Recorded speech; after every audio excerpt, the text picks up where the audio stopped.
Café Magic, c'est les news MTG de la semaine et qui interrogent les personnalités magiciennes sur iTunes, Deezer, Spotify, YouTube et Podbean le temps d'un café. Cette semaine, des news plutôt sous forme de rumeurs, puis on va parler moderne avec Olivier Mastaurus.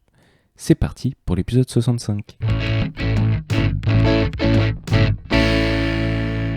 Mercredi dernier, il y avait une annonce de ban et finalement c'est tombé sur l'historique. En effet, Brainstorm ou Remue-Ménage a été suspendu dans le format présent uniquement pour l'instant sur Arena.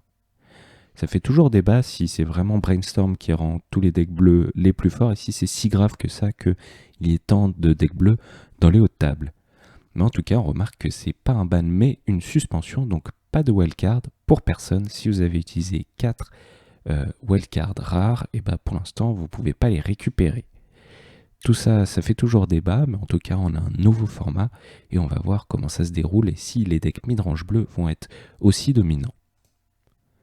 Maintenant, voyons si on peut connaître le nom des prochains sets en observant les noms de domaines de sites internet déposés par Wizard of the Coast. Kaldheim.gg avait été déposé 1 an avant la sortie du set, donc je pense que ça peut être un bon indicateur, du moins parfois ça marche. Il a, tenez-vous bien, un nom de domaine appelé Kamigawa Neon Dynasty a été déposé par Wizard.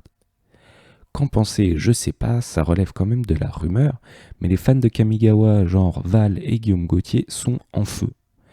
Et bien peut-être que après les prochains sets de Innistrad, on aura du Kamigawa, le retour vers un plan un peu japonais et futuriste. On verra. Et maintenant, on va se demander que se passe-t-il lorsque Wizard jette des mots dans un chapeau et en tire 3 au hasard. Ça donne Jumpstart Historic Horizon. En fait, c'est vraiment le nom d'un set qui va sortir. L'expérience de Jumpstart, c'était un peu spécial, c'est des boosters de 20 cartes avec un thème qui sont un peu pré-triés. Tu choisis 2 thèmes et puis tu mélanges 20 cartes ensemble, ça fait 40 cartes et c'est parti pour du BO. Mais cette fois-ci, ce set Jumpstart va sortir uniquement sur Arena. Il y aura des cartes directement pour l'historique, notamment des reprints de Modern Horizon 1 et 2. Et aussi 30 cartes exclusives à ce set Jumpstart Historic Horizon qui vont donc uniquement exister sur ces formats numériques. Mark Rosewater a confirmé qu'il pourrait même faire des designs qui ne soient pas possibles en papier. Est-ce que c'est l'hearthstonisation de MTG? Nous verrons bien. Mais maintenant, en tout cas, on va parler moderne. Et on retrouve à nouveau cette semaine Olivier, aka Mastaurus, sur MTGO et sur Twitch. Comment ça va, Olivier? Écoute, ça va très bien, et toi, en ce début d'été? Ça va super, il fait chaud, moderne et chaud aussi, donc on va battre le fer tant qu'il est encore chaud. Tout à fait. Ouais, est-ce que Modern Horizon 2, qui est sorti il n'y a pas si longtemps, et l'édition Donjons et Dragons a apporté des nouvelles cartes au format moderne? Alors, on va commencer par le plus court avec Donjons et Dragons. Pour l'instant, c'est vrai que l'édition n'est pas sortie depuis très longtemps, que quand on a eu tous les spoilers et que maintenant qu'on a toutes les cartes, de mon point de vue à moi, en regardant la plupart des cartes, j'ai pas l'impression qu'il y ait énormément de cartes qui soient modern playable.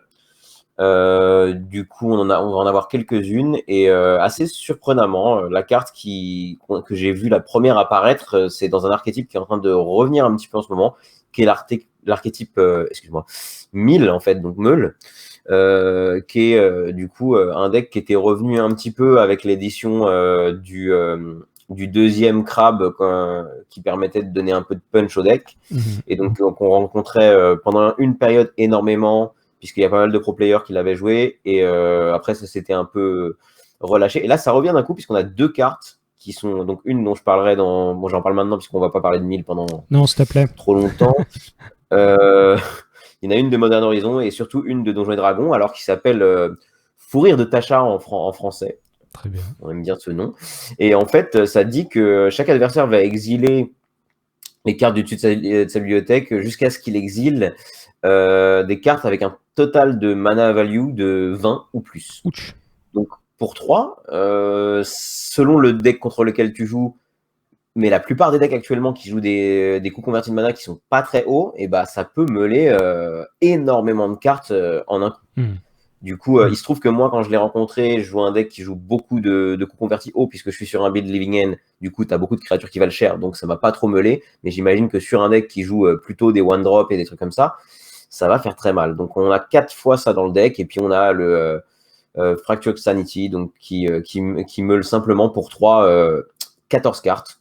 Voilà, et qui se cycle aussi, histoire de piocher, ce qui est très bien dans le deck. Donc voilà, on a ces principalement donc, sur Donjons et Dragons et bon, un petit peu de Modern Horizon, on a ça pour meule. Et après, la grande question de Donjons et Dragons dont on parle un tout petit peu, c'est quand même cette fameuse demi-liche qui est la carte la plus chère du set actuellement et qui est la seule que je verrais peut-être faire quelque chose en moderne, mais ça débat encore, on ne sait pas trop ce que ça va faire. Ok. Donc je laisse les gens regarder cette carte et en juger par eux-mêmes, parce que tant que ça n'a pas pop dans un deck, en tout cas, l'information que je peux donner, c'est que pour l'instant, j'ai jamais vu cette carte dans un deck qui est dans les top 10 des decks joués pour l'instant. On verra bien, ça arrivera peut-être. Une 4-3 Vanilla, beaucoup de mana bleu pour la jouer. Qui peut revenir moins cher, qui peut faire recaster des sorts. C'est ça, ouais. On verra.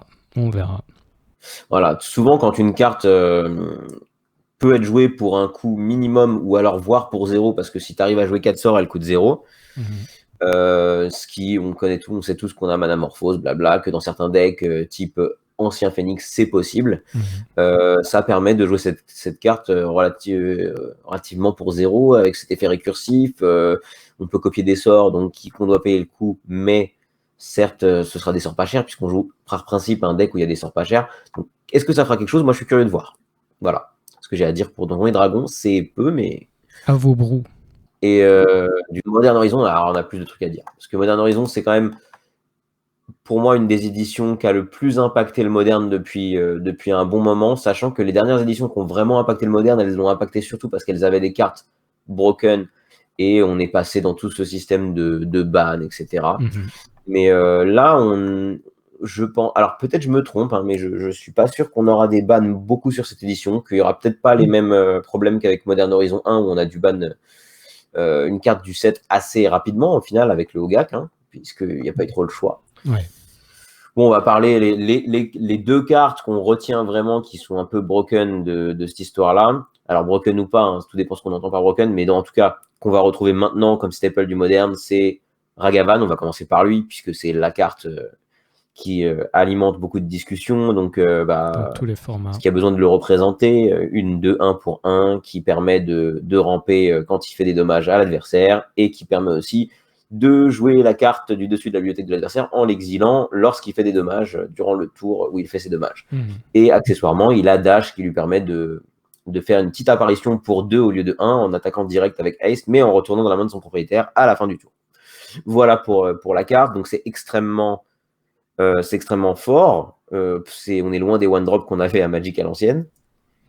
Et disons que maintenant, cette carte-là va être jouée dans tous les decks rouges qui vont pouvoir le jouer, parce qu'en fait, même dans un contrôle, c'est très très fort. Et en l'occurrence, on va dire à l'ancienne, ce qu'on appelait agro-control, qu'on appelle plutôt tempo. Maintenant, le deck number 1 pour moi maintenant et pour beaucoup de monde, c'est le IZ Tempo qu'on a. Ah d'accord. Qu'on a maintenant quasiment, pour donner un exemple, hier j'ai fait une ligue, j'en ai rencontré 4 sur 5 matchs, c'est quand même beaucoup. Aïe. Le deck est très présent parce qu'il doit être, je ne l'ai pas joué, mais très agréable à jouer et très fort aussi.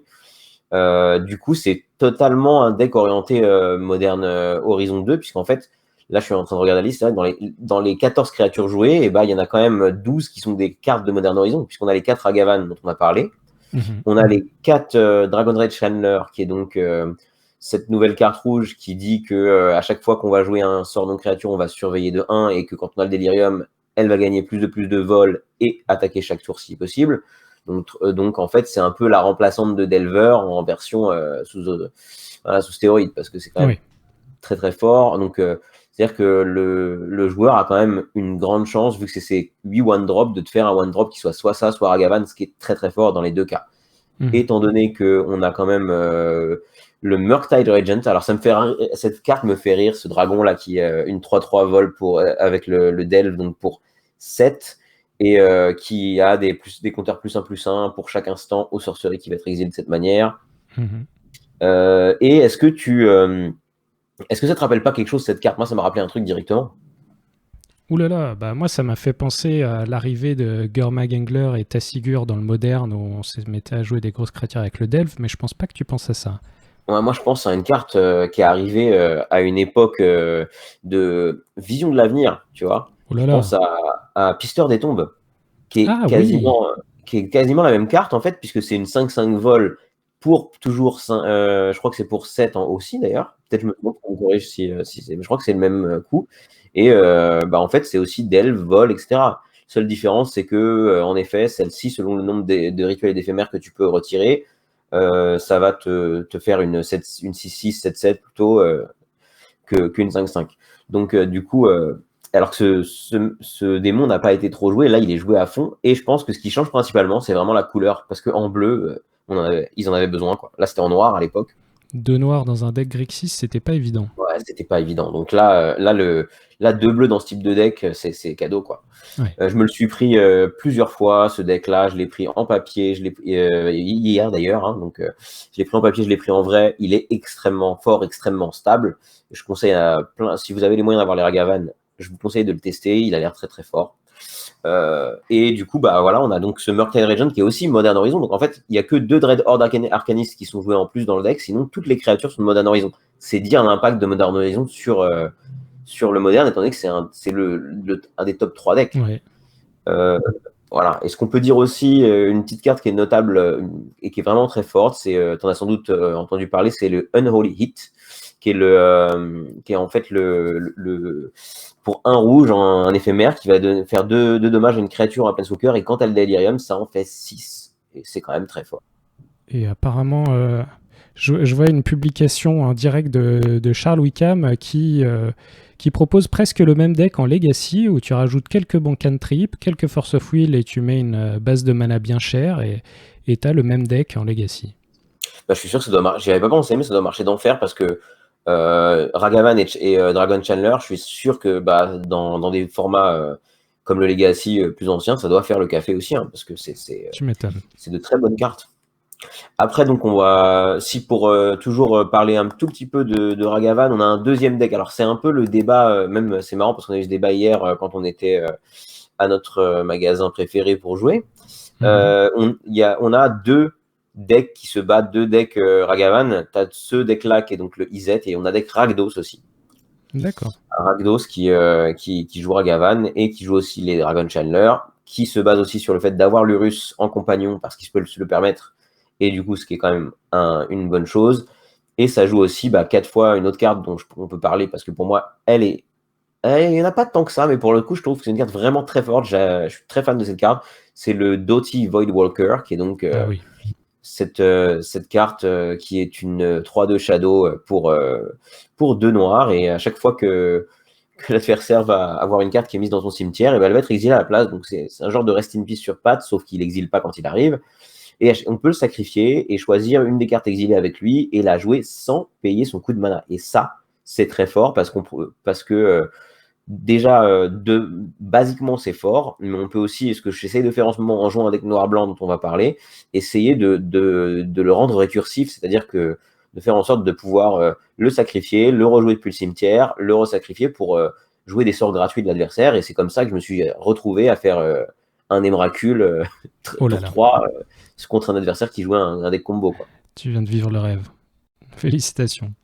Voilà, c'est ça. Donc, c'est ça un peu les 2 decks qui se battent un peu. Et donc, le débat, c'est de savoir lequel est le meilleur. Est-ce que c'est le bleu-rouge ou est-ce que c'est le noir-rouge? Je laisse les gens le tester et leur faire leur propre opinion là-dessus. Bah, merci pour ce petit tour d'horizon. Ça me fait plaisir parce que ce que tu décris, ça a l'air très fort. Il y a du power creep, mais ça a l'air d'être de la belle magie. C'est ça qui est pas mal avec cette édition. Bah ouais, c'est vrai. Que malgré tout, on a un truc qui est fort, mais pour l'instant, il n'y a aucun moment où je me suis dit « Ah, c'est ingérable » ou « C'est cheaté » comme ça pouvait l'être à l'époque où on jouait les Oko, les Ogak, etc., Oui. où tu te disais vraiment qu'il y avait un souci.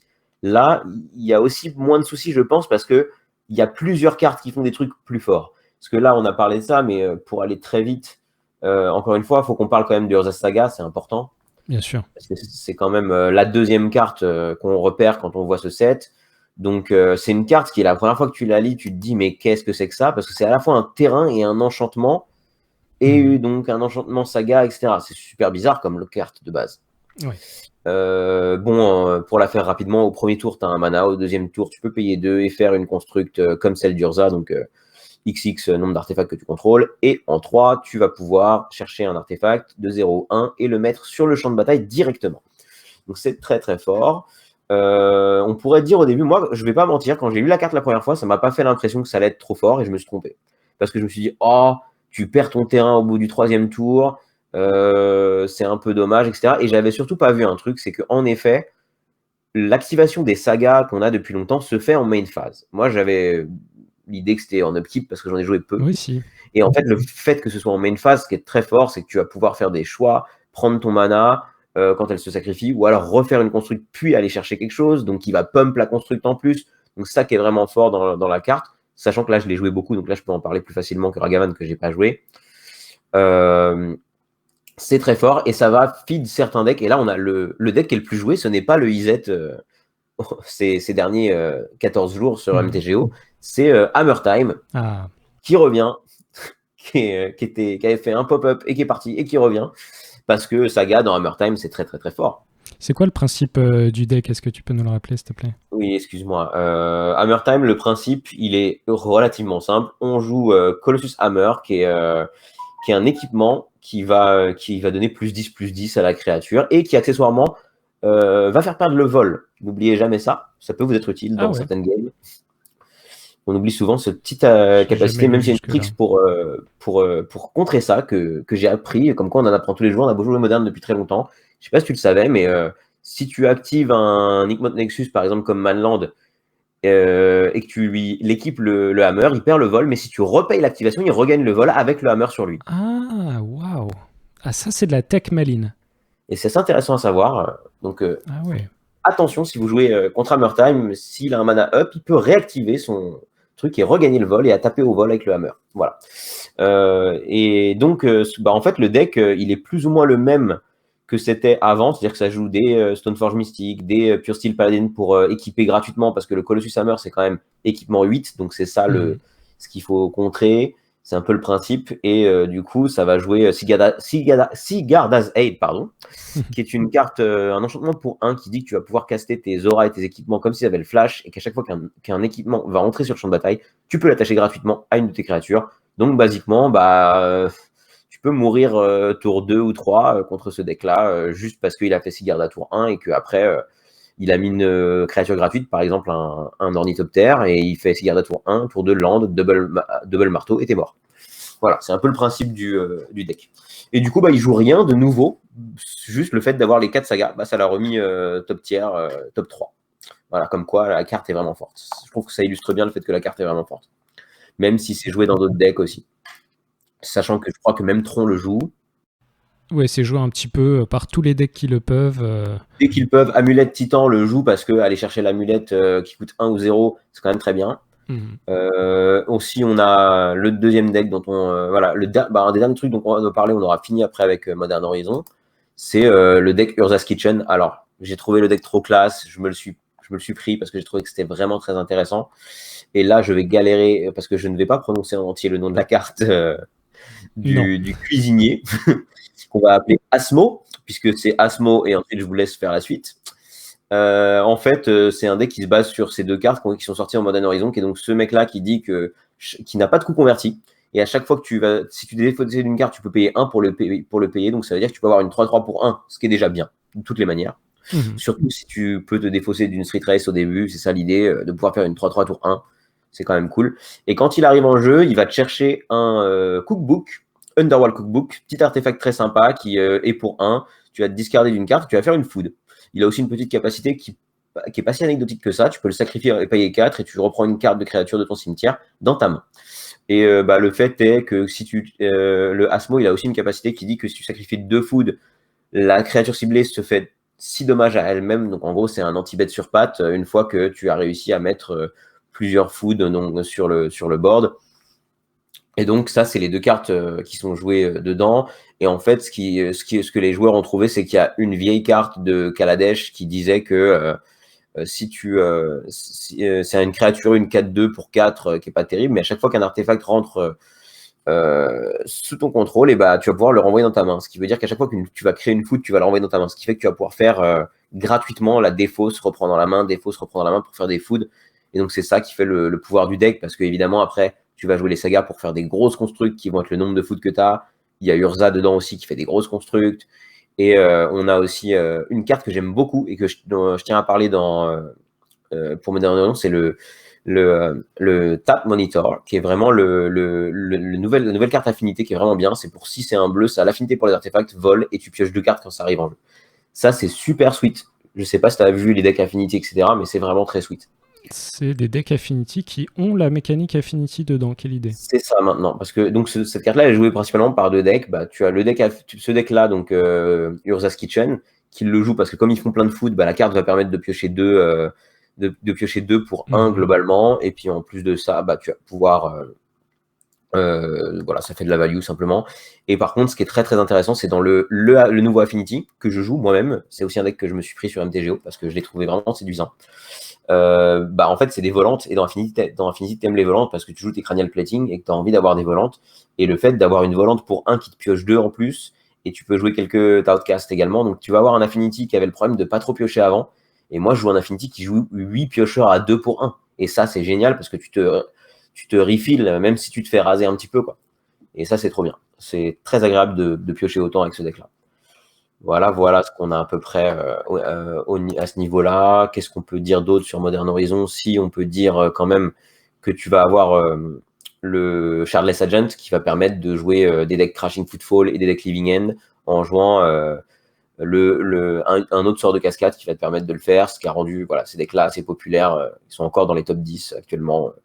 Le fait de jouer avec de la cascade. Voilà, je crois qu'on a fait le tour. Et quand même Counterspell qui est légal, faut le dire. Ah oui, bah moi ça me fait plaisir. Toi, je sais bien que c'est ton truc. Hein. Le petit white control là qui est en ce moment avec les Counterspell et tout, il est sympa. Je suis en train de regarder une petite truc là.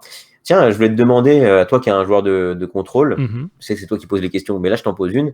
Est-ce que tu as envisagé de jouer cette version contrôle un peu bande qui se base sur Bring to Light? Ah oui, ça me paraît assez merveilleux. Tous les decks qui jouent Bring to Light, je trouve ça trop cool. C'est un tuteur vert-bleu qui, en fonction du nombre de couleurs que tu utilises dans le coup de mana de 5, ça va chercher un sort d'une telle mana value.